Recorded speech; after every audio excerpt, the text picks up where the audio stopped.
Welcome everyone. So let's get started. So it's a special pleasure to introduce today's speaker, Kellee Santiago.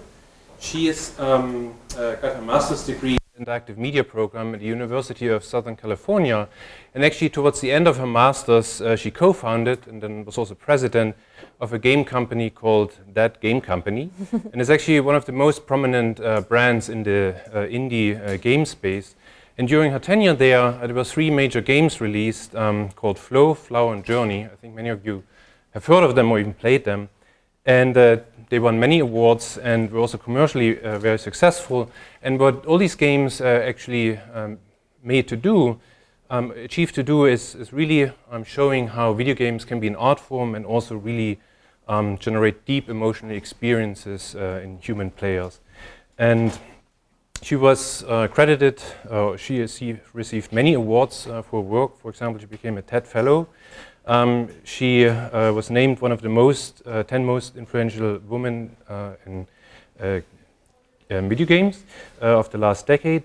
And she also received from Microsoft a Woman in Games Lifetime Achievement Award. And currently she resides at Google Play Games, where she's a partner manager for indie game developers. And so it's a special pleasure to have her here, giving her talk with the title, The Artification of Games. Welcome. So yes, I'm Kellee Santiago. I'm a game developer, producer, and advocate. That's kind of what I've found to unite all the different threads of my interest, especially in independent video games.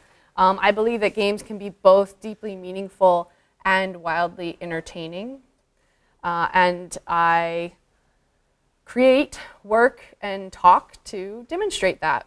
And one of these talks that I happened to do was a talk I did at USC in 2009 called Video Games Are Art, What's Next? Which 1 year later would get picked up by Roger Ebert and launched kind of a large-scale online debate about whether games were art.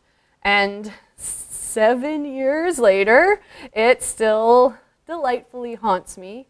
And I say delightfully because for better or for worse, and I'll kind of get into both sides of that later in this talk, the questions I raised in that talk are still questions for me, and I think for many of us that work in games.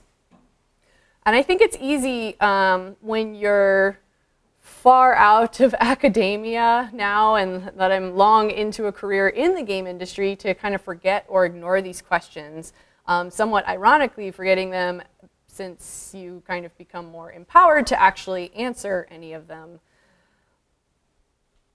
So maybe like most things, also as I've gotten older and more experienced, I'm even less certain of any of the answers I thought I had back then. So as I was preparing for this talk and how to update you all on what I think about video games as art, I was kind of becoming more and more wrecked, really not knowing what I should say and sort of continually looping around into questions myself. Not knowing how I should really go about presenting my thinking of the last 7 years. So I thought maybe just trying to get you into my own headspace would help. If nothing else, maybe we'll have mutual insanity that we can work through together by the end of this talk. So to get to my headspace, I wanted to show you this montage I created from journey footage from beginning to end. And I think there are definitely ways in which the game itself kind of reflects a lot of the thinking I had over the 3 years that game was being created. But I'm also going to talk through sort of that thinking and the process of making it as we go through. This will be sort of step one into my mind, for better or for worse. Maybe that's the title of the talk. Okay. There we go.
So in the beginning, there was what we felt really was our calling.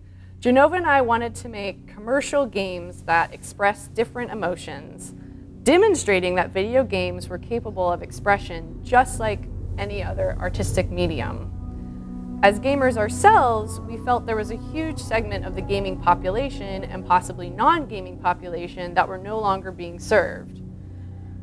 Here in the US, we rate games with adult content M for mature, but we wanted to make games that actually were mature. We wanted to play games that provoked us and made us think and affected us. But we didn't want to spend 40 hours on a game in order for this to happen. We wanted to make games that expressed different emotions, but were accessible to anyone who wanted to try them.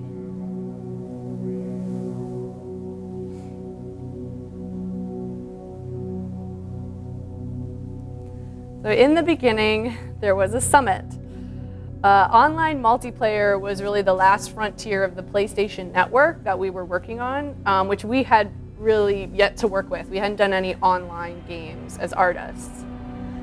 So how could we take what we had learned about making unique emotional experiences in Flow and Flower and apply them to an online multiplayer game? What did it mean to make an emotional multiplayer game? We decided to really challenge ourselves. Online console games are known for leaving people with a disdain for humanity, because so often you get online and you're only to be yelled at by a 13-year-old across the world from you. So we wanted to make an online game that instead left you with a renewed sense of humanity.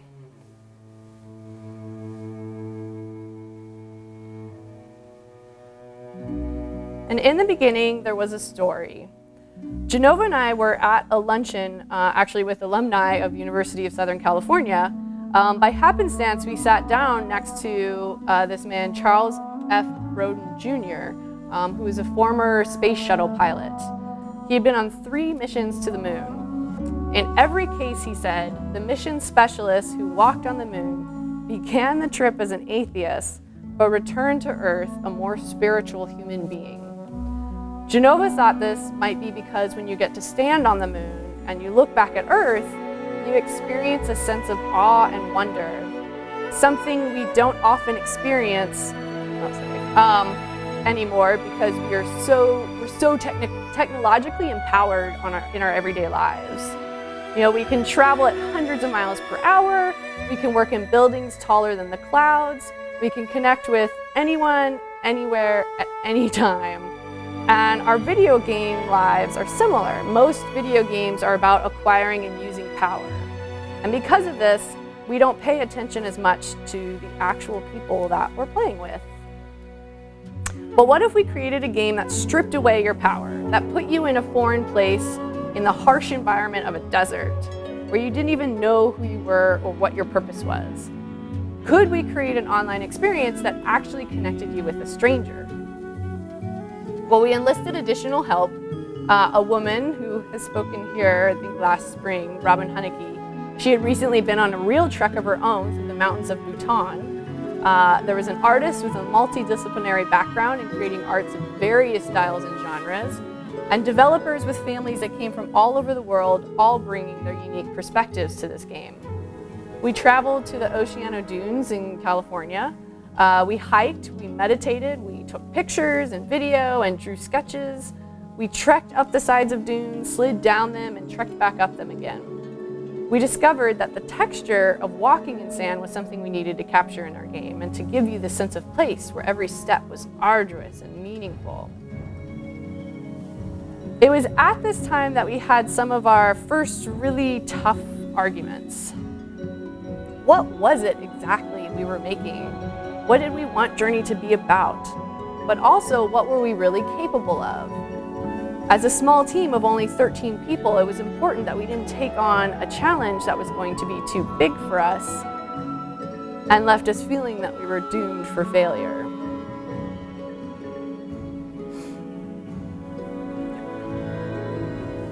Pass the loud part.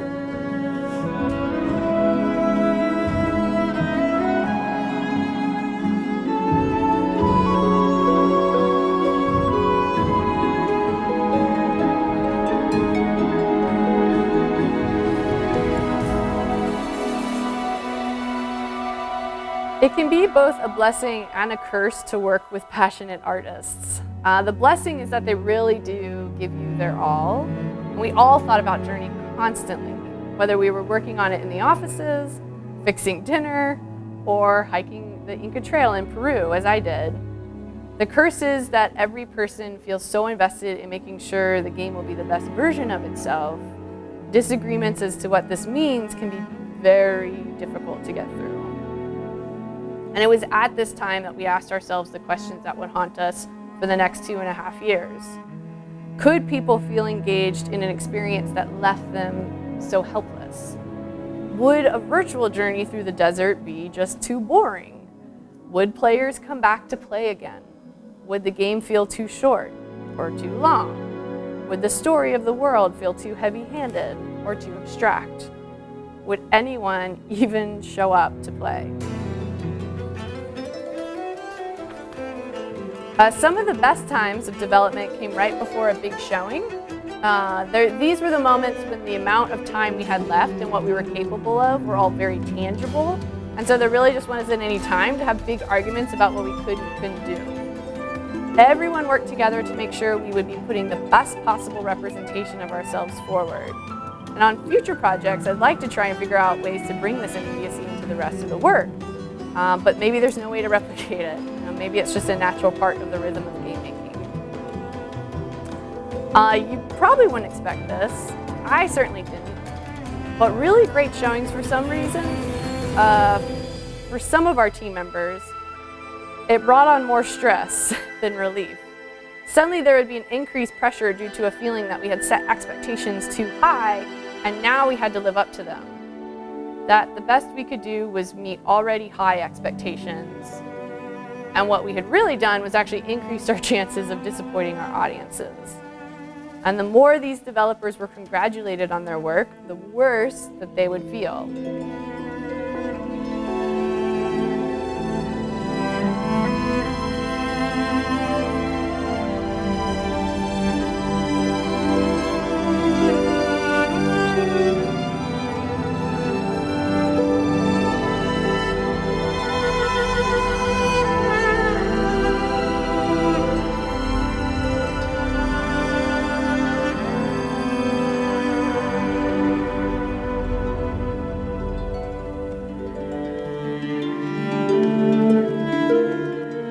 So I'm not a cynical person.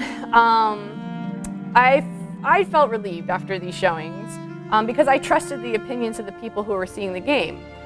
Sure, there are some people who will celebrate anything that's simply different, but at the same time, most of the games industry is filled with really cynical people. People you wouldn't expect to try or enjoy a game like Journey. And for these people, it'd be easy to call us pretentious or artsy or just weird. I believe that when an artist puts themselves into their work, when they make themselves vulnerable, it can really be felt by the audience. And I believe the same is true for games. So as hard as it was to watch my team struggle and argue and sweat through this process of making Journey, I could also see that they were struggling because they were making themselves vulnerable in this way. And I had faith that players would feel that quality. It was still scary to show our games to the press and the public, but when they responded positively, this was validating to me that we were on the right track.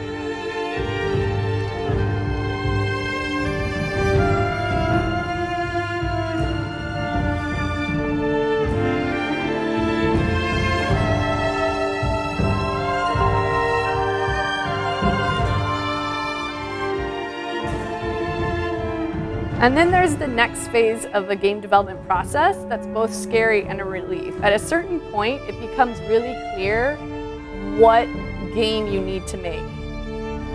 We knew the path that would lead us to the end, and we knew it was going to be longer than we expected. And we had serious discussions about whether it would be worth it to us to take that time. Maybe Journey was good enough, and we would be giving ourselves extra work that was unnecessary. Maybe it was a collective hallucination, but we could all see it, and we knew what Journey had to be, and we agreed to make it. So I've used the word struggle a lot now to describe this process, but it was real.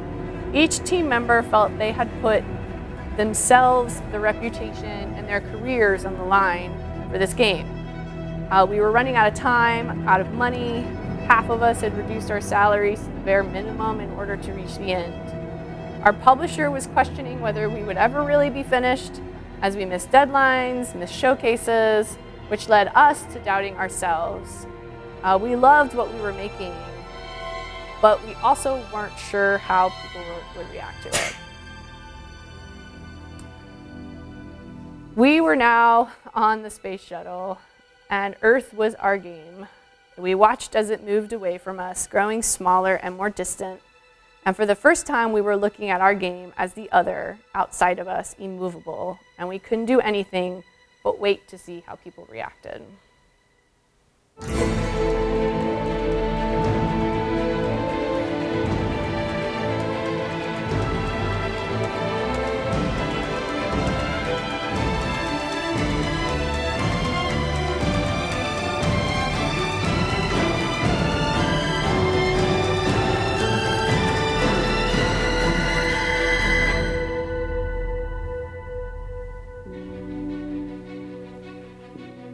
So here are some of the reactions we received. I will never know what blessed chance made Journey possible, nor what strength brought your sensitive and great minds together to make it come to life. All I know is that once again, your masterpiece reminded me that I believe. I believe in the beauty of my world and the greatness of mankind. I believe in our capacity to love and communicate, and I put the whole of my trust in our ability to keep this belief alive. I have made new friends, met new companions, found new people to rely on, and I have written new stories to share my love and affection for this game and the people who made it. I add Journey to my collection of unforgettable emotions and march on to my purpose in life, preserving art and beauty with all of my passion.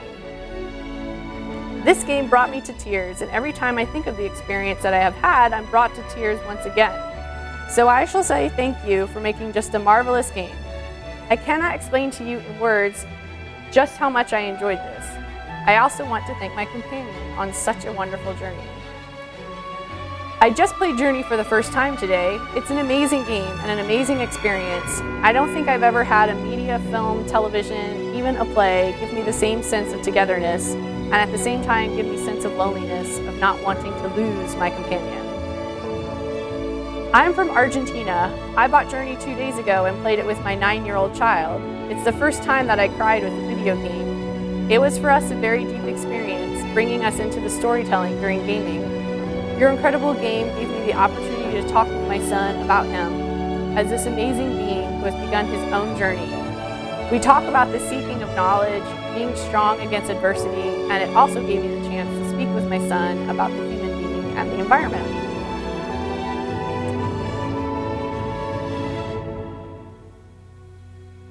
I learned so much about every project I work on. I learn from my teammates, from the process, from the highs and the lows, and I go through into each endeavor. But for me, Journey's really unique because I've actually learned an equal, if not greater amount from the players. I think in order to have those kinds of reactions to a game like Journey, you have to make yourself vulnerable and open to strangers. And by this, I mean you have to be open to the journey that a bunch of people in Los Angeles have created. And you also have to be open to the experience of sharing that journey with someone you don't know and who might not even speak the same language as you.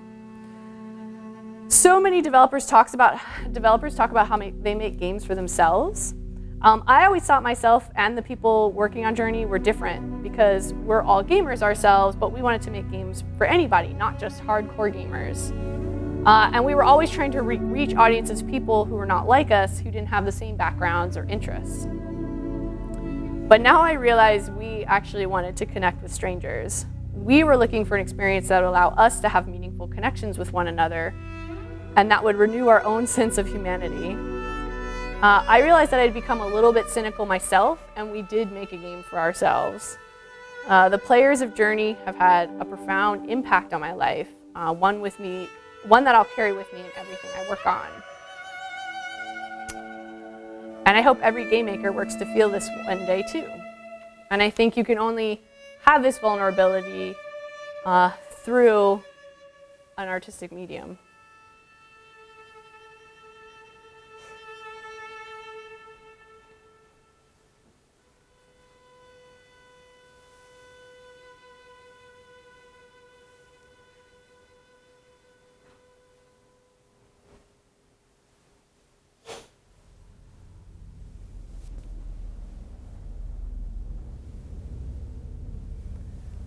Okay, step one, as we descend. So that's where I was in 2012, and a lot of those thoughts linger in me. The trials of developing journey, the wandering path, sometimes literally in actual dunes, and the impact that it had on its audience. The feeling of going from thinking we might be the only people that really love and understand this game to these responses from players and the Game of the Year awards and commercial success, it felt like I had finally proven my point. Like games were capable of a wide variety of emotions, and anyone could do this. So I'm going to go back one more step to 2009. In 2009 was when I gave the TEDx USC talk that I was referencing at the beginning. It was the first TEDx event, actually, which was an experiment into what it would look like to empower communities to hold their own TED-like events. Since then, there have been 10,000 TEDx events held all over the globe. Hundreds of these talks have garnered their own followings on the TED website. But at the beginning, at this first event, the speakers were told that, among a few other handful of guidelines about how to give a great talk, that we should think about giving the talk of a lifetime. So I decided if I was going to give a talk of a lifetime at that moment, I would come out and take this controversial stance of video games are art. And actually, the full title of my talk was Video Games Are Art, What's Next? Because what I talked about was not only that video games are an artistic medium, but that we should move on from that question, because past that question comes a whole slew of other questions, questions that I think are far more interesting to talk about. Like, okay, so how do they communicate? What is this game communicating to me or to my family? How do I assess or discuss the quality of a game beyond fun or addiction? And as a game creator, the question, what's my responsibility in all this? And looking back, that's fundamentally what I really wanted to say, and maybe what I kind of shied away from saying, which is that video games are art, and that means we should have artistic responsibility, and as players, we should also hold the creators accountable for that. When I gave this talk, it was just after Flower had been released on PlayStation, which still to this day I think is one of the wildest video games to see commercial success on a hardcore gaming platform. Because in Flower, you play as wind, blowing flower petals through these serene natural landscapes. Each level is accessed by looking at a flower on this windowsill of a gritty city apartment, and within each level, more man-made and urban structures are introduced until you're using flower petals to actually improve the condition of a city and make it beautiful. Like Journey, there's no combat, no timer. The emphasis is really just on exploration and discovery of the space. And standing at 2009, it turned out I had a lot of reasons to be optimistic at that time. The MoMA in New York would open an exhibit dedicated to video games. The Smithsonian Museum of American Art would host the exhibit The Art of Video Games, curated by Chris Melisinos, who would receive a GDC Ambassador Award for it. Flower would be shown in this collection, and then later Flower would become one of the first 2 video games the Smithsonian would add to its permanent collection. Wall Street Journal games writer Jamin Warren co-founded Killscreen Magazine, a publication dedicated to this discussion of video games as an artistic medium. Events dedicated to showcasing games as a medium would grow and multiply. Indiecade, Game City in Nottingham, Game Lab Barcelona. Kickstarter would fund so many projects with a range of motivations and goals. And there was this renaissance of board gaming, and Jane McGonigal would save the world with video games, becoming the second ever video game creator to stand on the main TED stage. But standing again in 2009, there were reasons to be pessimistic. Facebook gaming would generate a style of data-driven video game development, the like of which the world had never seen. It led to the explosion of free-to-play, a monetization model previously only popular in Asia, really, and very much so in Korea, and then would move to and thrive in the mobile marketplace, where casual game mechanics and short play sessions were completely at home. The number of smartphone users, and therefore people who had access to these games, multiplied and multiplied again.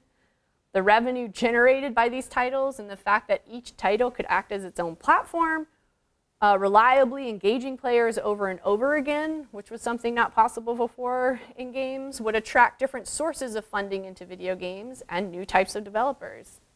It would also, in some ways, have this really positive impact of demolishing the walls gamers and the industry had built around itself, defining gamers as us and everyone else as them, because now nearly everyone plays games, and that's a pretty good thing, right?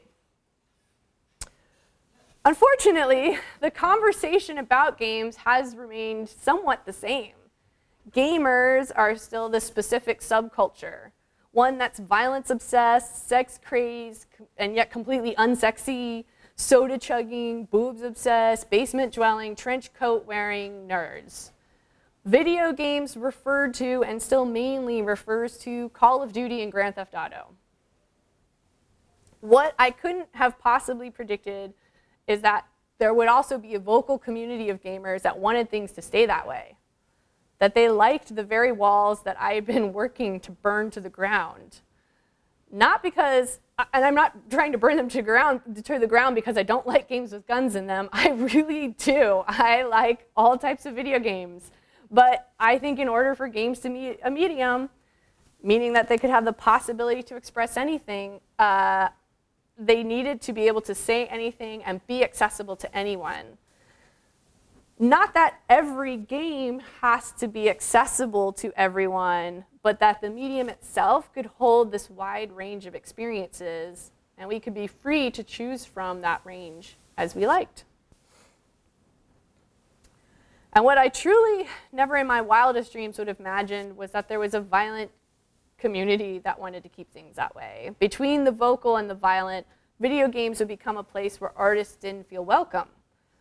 Yes, you could express anything in a video game, but if you appreciate your sanity, you won't. Robin Henneke in her talk here talked about some of these topics as well in her, the talk's called Expanding Games, which if you didn't see it, you should totally check it out online. She mentioned Luxurious Superbia, this game developed by Tale of Tales. And now Tale of Tales have left the games industry. Their current project is one they raised funding for on Kickstarter. It's a VR experience called Cathedral in the Clouds, and they are not associating it with video games in any way. And in fact, I think somewhere around that time when the Kickstarter was successfully funded, they tweeted out, fuck games, fuck gamers.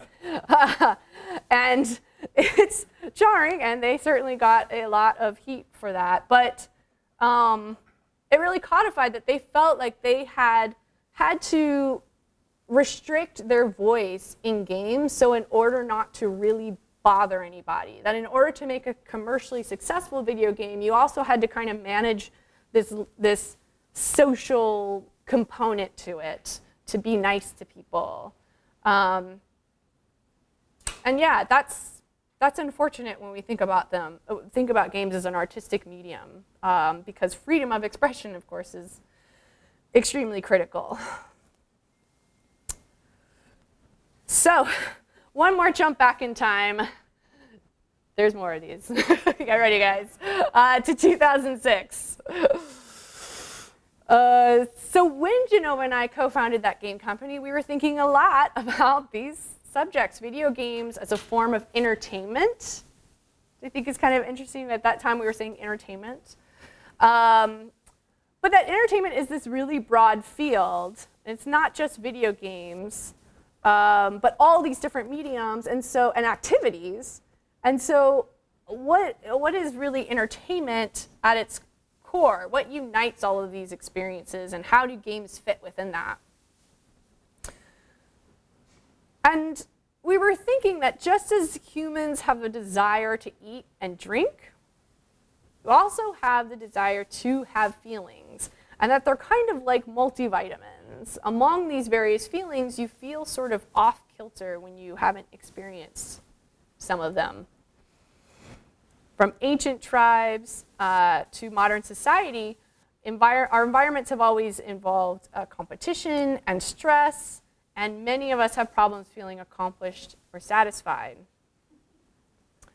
And this desire for feelings has been with us since the very beginning. Even though a civilization has changed or evolved, we've invented various means and ways to satisfy emotional needs. This is very common throughout history. And today, the evolution still continues. Novels, TVs, video games are quite effective. Sitting on the couch as a way to help you feel better, more satisfied. And that's the core of entertainment. Whether it's real or virtual, entertainment is a way for us to feel these emotions without embarrassing ourselves. That's why when we look at video games as an entertainment, the feelings that video games evoke is what we started honing in on. But what are the kinds of feelings that we would choose? Well, when we look at the established entertainment media, when people talk about them, they use words to describe their emotions. And especially back in 2006, it was very uncommon for games to have a similar range of emotions that were used to categorize the different genres. It would be more about what the features were, taking the language as sort of the history of games as a software product. So when you look instead as games at games in sort of a limited range of emotions, you can see these genres sort of emerging around stimulation, empowerment, zoning out, kind of addiction, or immersion.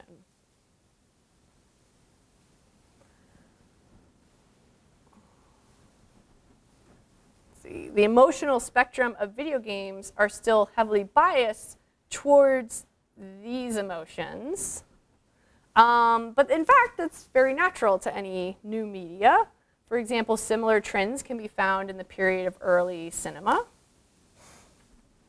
But as film and its audience grew, and grew up, the desire for feelings grew as well. And slowly the spectrum gets more complete and more even distribution. And I do think we're starting to see that now in video games. Because the desire for feelings is no different.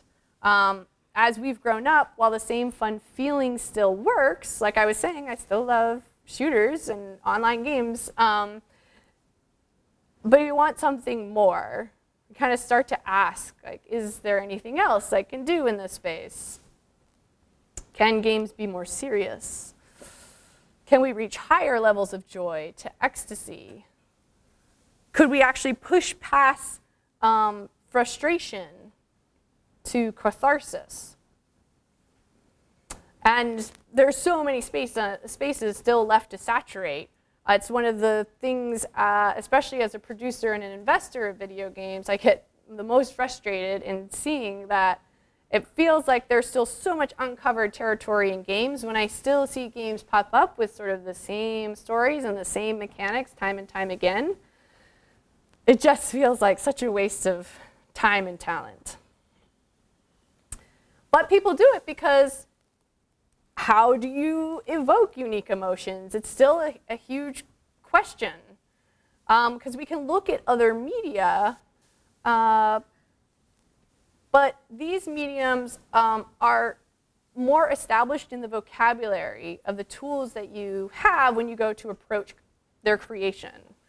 Film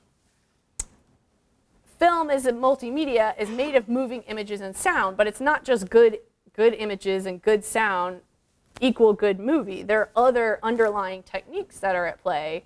such as cinematography and story, acting, all these specific discipline and skill sets that have been refined over time, some of them long before the medium of film began, right? Story and acting are things that have had long history of practices and directing. So they're about how to put all these things together to create an emotional impact. The initial goal is communication, and you use these tools together to create that. But when it comes to video games, there is one more major element, which is the interaction. Unfortunately, video games are still in their nascent stage when it comes to establishing this vocabulary. That was something I had to learn, even coming from that game company in which a number of us had come from game design programs, then moving outwards from that game company and interfacing with many other developers. I recognized that a lot of the vocabulary I was familiar with was definitely not widely adopted or known within the game industry. There are still people thinking fundamentally about this limited vocabulary of video game emotions.